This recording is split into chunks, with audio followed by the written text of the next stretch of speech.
elinə gözəlim, əlim çatmaz əlinə gözəlim. Yazıq mənim günümə gözəlim, ürəyim gözümsən, ən şirin sözümsən. Sən mənim özümsən, həyatım mənim. Şişə yol qayıt gəl, Göyçə yol qayıt gəl, Gerçə yol qayıt gəl, əzizim mənim.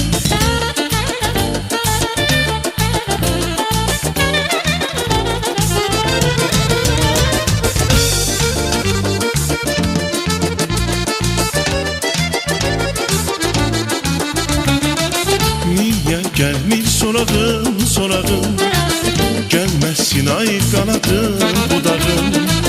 Tükülen göy yarpağım, yarpağım, yüreğim gözümsen, hem şirin sözümsen. Sen benim özümsen, hayatım benim. Şişe yol qayıt gel, Göyçə yol qayıt gel, Gerçə yol qayıt gel, əzizim benim.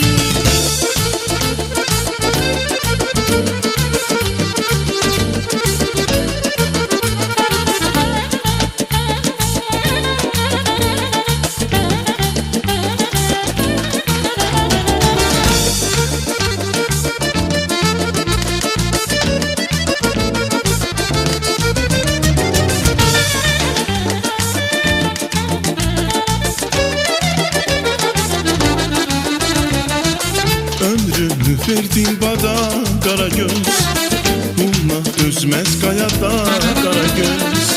Qaytar məni həyata kara göz, ürəyim gözümsən, ən şirin sözümsən.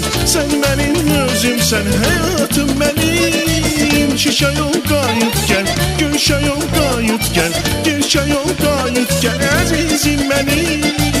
Ürəyim gözümsən, ən şirin sözümsən. Sen benim özümsən, hayatım benim. Şişə yol qayıt gəl, Göyçə yol qayıt gəl, Gerçə yol qayıt gəl, əzizim mənim.